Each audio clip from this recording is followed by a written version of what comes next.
Well, the mild fall weather that we've been enjoying has now been replaced with cold temperatures and snow for much of our region.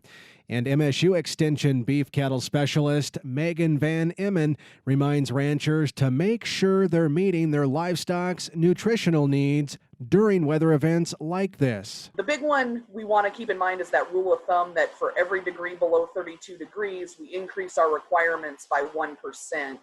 And the rule of thumb is energy requirements, but the big thing I want to keep in mind for that is that's all requirements. Everything goes up when the weather turns to lovely winter like it has today.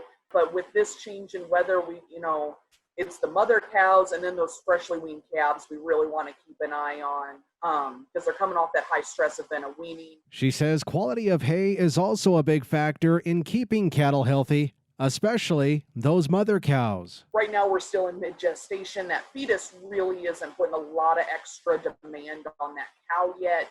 We're kind of getting into that time frame, so we can still feed a little bit of that lesser quality hay, but I would definitely supplement it with a hay in that 10 to 11% protein, or never underestimate range cubes, lick tubs, however you can help them get those protein requirements met. That's our big concern this time of year and in the winter are those protein requirements because our pastures are probably in that 4 to 5% protein range. Fresh and clean water is also important, she says, in helping cattle with their feed intake, but also keeping them warm during these cold and snowy conditions. Yeah, fresh, clean water is extremely important. It keeps intake of feed up, and that's what they need to do to make sure they stay warm as our temperature drops.